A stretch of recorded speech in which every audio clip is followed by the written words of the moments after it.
In this first lecture of 11th Maths, we will see what we will study in our 11th standard Maths. Now, we have total 16 chapters, out of which first chapter is sets. We will start with that. Based on sets, that is first chapter, we have second chapter relations and functions. Third chapter is trigonometric functions. Now, in this third chapter, we will see the trigonometric basics that you have learned in 10th standard, and along with that we will study new formulas, new concepts. See, in 10th standard you have studied that sine 30. If you are asked with, then you will say 1 by 2. Then tan 45. Point. Then again cos 90 and all this. But now I am going to tell that here you have 30, 45, 90. Have you anywhere found that it is more than 90, like sine 120 in your 10th standard? No, but in 11th we will study that. We will study this in very much detail, and it will be very helpful in 12th standard. In 12th it will be of very important and will be having more weightage. Chapter 4 is principle of mathematical induction. When we will start that, we will discuss about it. Chapter 5 is complex numbers and quadratic equation. Now what is that? What is complex number? First of all, if you are given with n, what is n? Natural number. 1, 2, 3, 4, 5, like that. Then integers. Then real numbers. Okay, let us go in more detail. If you are asked minus 2 square, what is it? You will say minus 2 square is equal to minus 2 into minus 2 minus minus plus 2 into 2, 4. Then 2 square.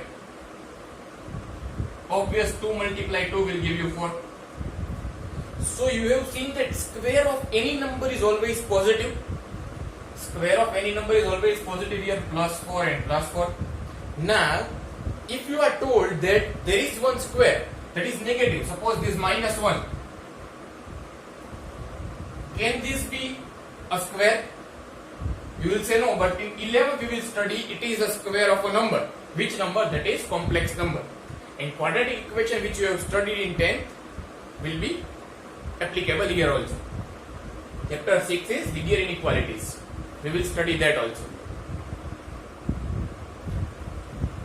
In linear inequalities, let us go in depth. Now, देखो अगर दिया है x plus 3 equal to 5. In your lower standards, you are familiar with this. x plus 3 अगर 5 दिया है और आपको पूछा है कि x की वैल्यू क्या है, तो सिंपल आप क्या करोगे?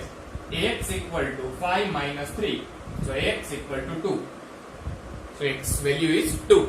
अभी अगर यहाँ पे x plus 3 और 5 as it is है, यहाँ पे इक्वल टू की जगह ये साइन दी गई है, ग्रेटर देन, फिर लेस देन, या फिर लेस देन इक्वल टू, या फिर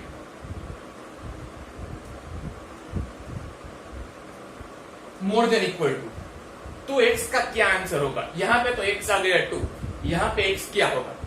ये सब हम देखेंगे चैप्टर 6 में. चैप्टर 7 में देखते हैं परम्यूटेशन एंड कॉम्बिनेशन.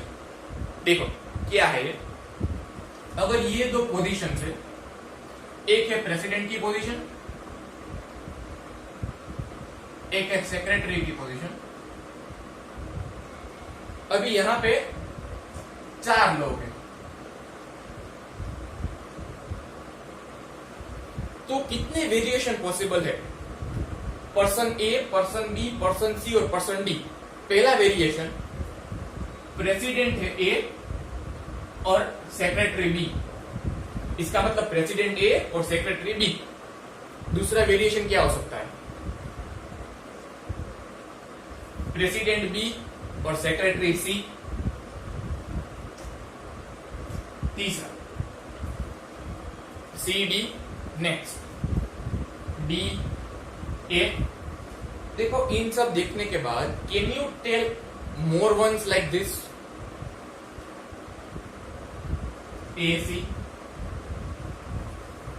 मतलब कि ए को बना दिया प्रेसिडेंट और सी को सेक्रेटरी। फिर यहां पे B D, we can do that. Okay, ये देखो इतने तरीके से हो सकते हैं और इन सब का रिवर्स भी पॉसिबल है। ये है ए बी का रिवर्स, बी ए। देखो ये दोनों अलग, मतलब कि बी प्रेसिडेंट है, ए सेक्रेटरी। यहाँ पे ए प्रेसिडेंट था और बी सेक्रेटरी। तो देखो ये कितने आए? 1 2 3 4 5 6, और इन सब के इनवर्स तो 12 आ जाएंगे। तो ये कितने वेज हुए? 12। तो इन सब का पूरे डिटेल में हम पढ़ेंगे चैप्टर 7 में, ठीक है। अब चैप्टर 8 में देखते हैं। चैप्टर 8 का नाम है binomial theorem. Binomial first of all क्या है? बाइनोमियल मतलब two terms, let us say A plus B, ये बाइनोमियल हो गया। अभी अगर आपको पूछा जाए A plus B whole square, तो you will say A square plus 2ab plus B square. A plus B cube, you will say A cube plus B cube plus 3ab plus A plus B. लेकिन अगर यहाँ पे a plus B का power 2 की जगह 3 की जगह 4 कर दे, 5 कर दे, या फिर 11, तो क्या ये पॉसिबल है? कितना मल्टीप्लाई करके हो सकेगा? इसकी कोई डायरेक्ट फॉर्मूला है? तो ये सब हम सीखेंगे कि a प्लस बी का पावर 5, 11, इसका आंसर डायरेक्ट कैसे आता है। तो ये आएगा बाइनोमियल थ्योरम चैप्टर में। Now our chapter 9 is sequence and series. In this chapter we will study arithmetic progression,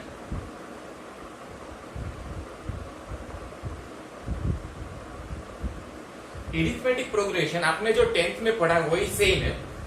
उसके बाद आएगा इस चैप्टर में geometric progression,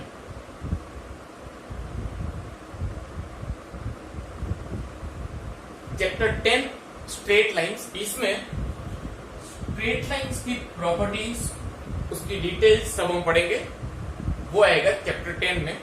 chapter 11 is conic section. Conic section में we will study circle, its properties, its equation, फिर ellipse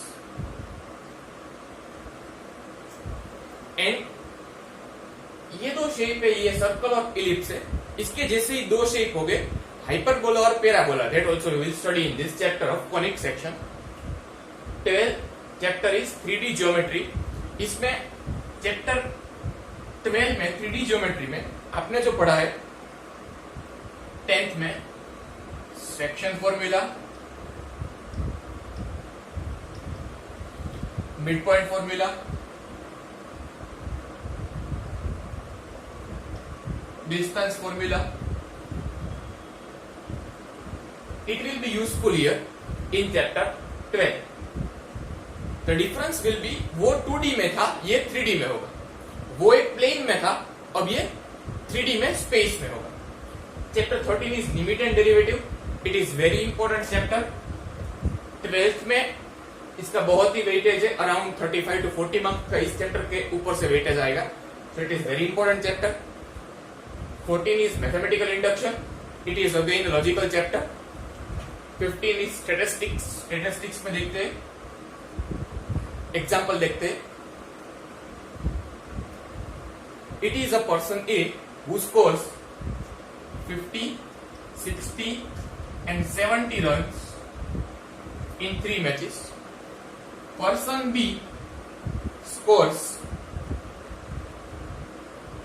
58, 60 and 62 runs in 3 matches. अभी आपको बताना है कि इसका मीन क्या है। तो क्या करेंगे आप, तीनों को ऐड करेंगे और डिवाइड बाई 3, तो दोनों में आपको मीन का आंसर आएगा 60। अब क्वेश्चन ये है कि दोनों का अगर मीन 60 है तो कौन अच्छा खिलाड़ी है, who is a better player among between A and B. तो कैन यू टेल, देखो ए के स्कोर्स वेरी कर रहे हैं बहुत ही, मतलब एक बार बहुत लो है, एक बार बहुत हाई है, लेकिन बी का स्कोर है वो कंसिस्टेंट है, तो we will say that B is a consistent player. So इस तरह से we can say B is a better player. अभी चैप्टर 16 प्रोबेबिलिटी में आपने जो 10th में प्रोबेबिलिटी पढ़ा था वही डेप्थ में आएगा। So this is our introduction of 11th standard maths.